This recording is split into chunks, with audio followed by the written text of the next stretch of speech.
Salam à tous, je voulais faire une petite vidéo pour m'adresser aux Camerounais, notamment à Samuel Eto'o, le président de la Fédération camerounaise de football, et à l'ancien joueur Roger Mila, la star camerounaise, et aussi à certains supporters qui ont fait des vidéos où ils parlaient de l'équipe ils parlaient de l'Algérie, etc., etc. Bon, tout d'abord, on se souvient tous que Samuel Eto'o, il était très heureux, très content lorsque l'Algérie l'avait soutenu pour le maintien en date et en lieu l'édition de la Coupe d'Afrique 2022 au Cameroun. On a bien vu que Eto'o, il était très heureux, très content, il était reconnaissant, il nous a remercié d'ailleurs. Il avait dit merci à l'Algérie. Par la suite, quelques jours plus tard, on a entendu des déclarations bizarres de la part d'un soi-disant grand joueur du continent, Roger Mila, qui s'est attaqué ouvertement. Peut-être qu'il s'est oublié, peut-être qu'il n'a pas fait attention à ce qu'il était en train de dire. Il a dit des choses très très graves concernant les pays du Maghreb. Soi-disant que c'était tout le temps les pays du Maghreb qui foutaient la zizanie, qui foutaient la catastrophe en Afrique. C'est-à-dire, c'était une manière de dire carrément à ces pays du Maghreb qu'ils n'étaient pas autant africains que les Camerounais peut-être.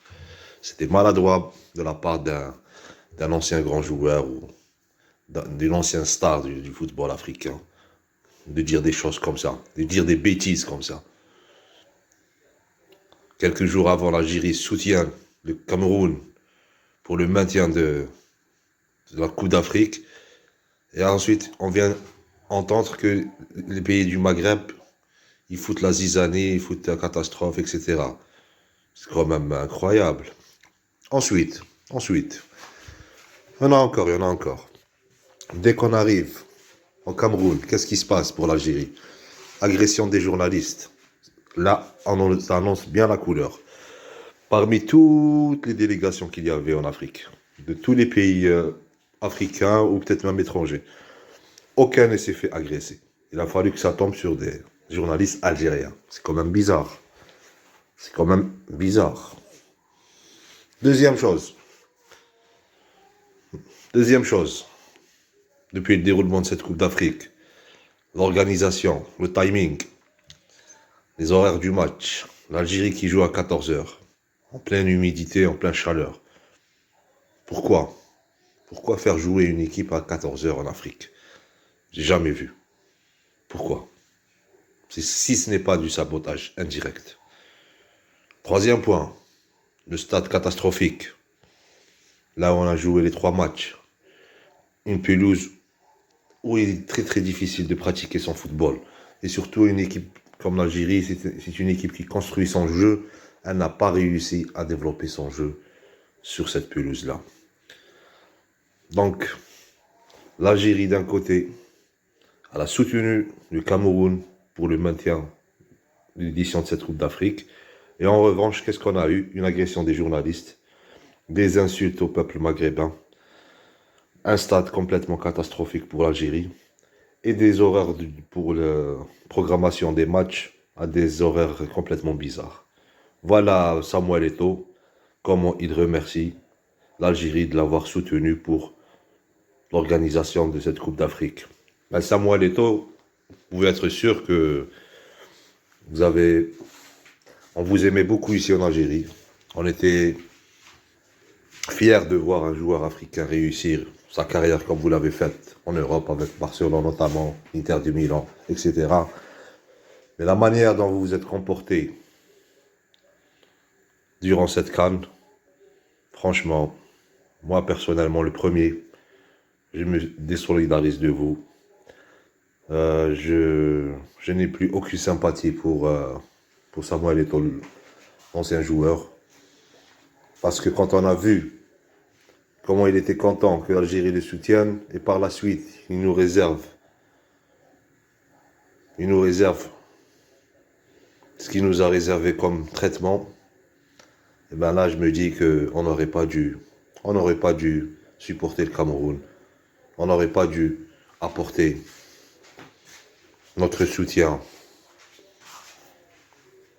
au Cameroun pour l'organisation de cette CAN, qui est une organisation catastrophique à tous les plans. C'est l'une des les pires CAN de l'histoire de la Coupe d'Afrique. Organisation zéro. Sur tous les plans. Sur tous les plans. En tout cas, on a bien vu que l'Algérie, elle était... Ils ont tout fait pour nous mettre dans des conditions difficiles. On a bien vu que nos joueurs, ils jouaient pas de manière normale. Ils étaient pas normaux.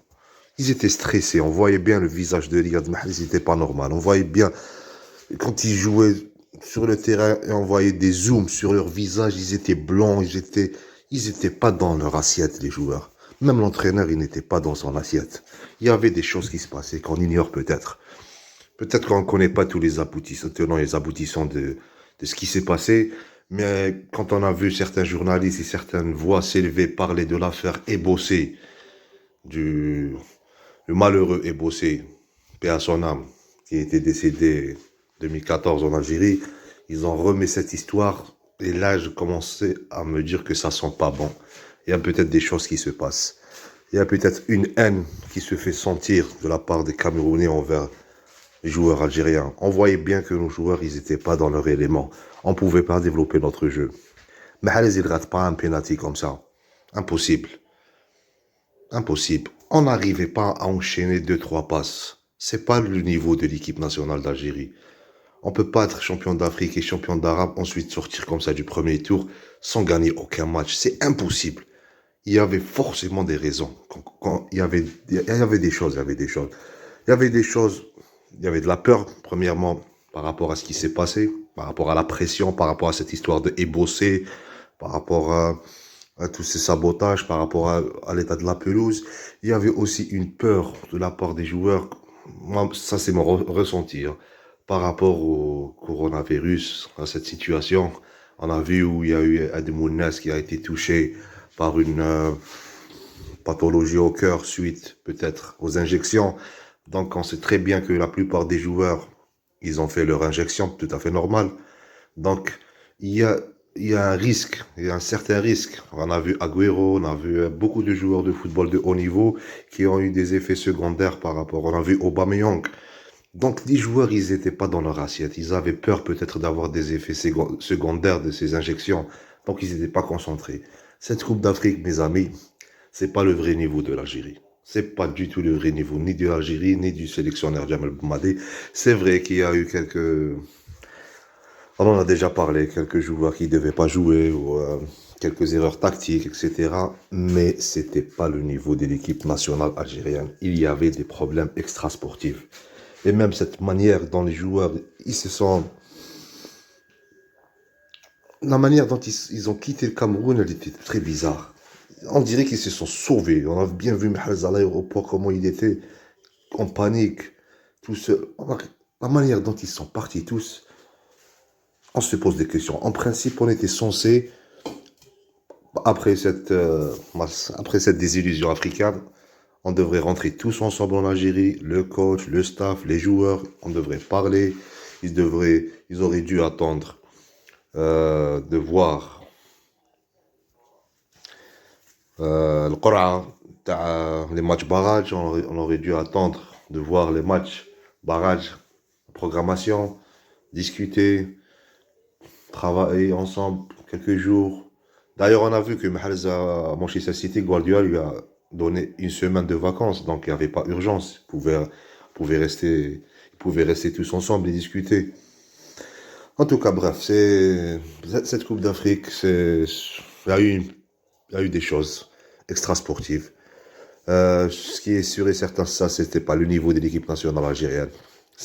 C'est pas le Sierra Leone qu'on va pas gagner, avec tout le respect pour Sierra Leone. C'est pas la Guinée qui va nous gagner. Même la Côte d'Ivoire, elle n'avait pas un niveau extrêmement particulier ou quoi que ce soit. C'était nous, on était complètement absents. Les joueurs n'arrivaient pas à enchaîner. Physiquement, on était cuits. Physiquement, on était morts. Mentalement, on était morts.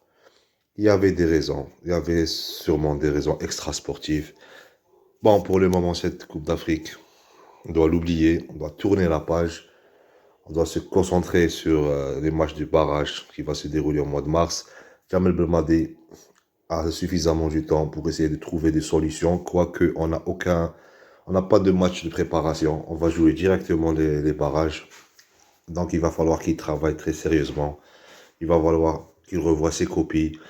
Il va falloir aussi penser à revoir l'organisation défensivement. Et moi, je suggère à Belmadi, bien sûr, je suggère de changer la charnière défensive centrale. Penser à repositionner Rami Belsbeini en centrale avec Touba et laisser le jeune joueur Chetti et Ben Ayada sur les deux couloirs. Je pense que défensivement, ça sera beaucoup plus intéressant de ce qu'on a vu jusqu'à présent. Et je pense aussi que le joueur Amoura mérite sa chance, même si Jamel Belmadi a déclaré que c'est ceci, que cela, il n'avait pas le niveau, je sais pas quoi. Non, je suis désolé, on n'a pas des tueurs dans les 18. Bounedjah, c'est pas un grand attaquant. Slimani, ce n'est plus un grand attaquant. Donc, Amoura, il peut jouer normalement. Et pour qu'il montre son talent et pour qu'il puisse exprimer son talent, on a besoin de le voir déjà commencer à faire quelques minutes déjà. Déjà, essayer de l'incorporer. Comme ça, on pourra le juger. Mais le laisser sur le banc et commencer à parler, il a pas de niveau, ça sert pas à grand chose. Et surtout, à côté, tu n'as pas des avancantes qui te mettent des doublés et des triplés à chaque match. Donc, Amoura, il peut jouer.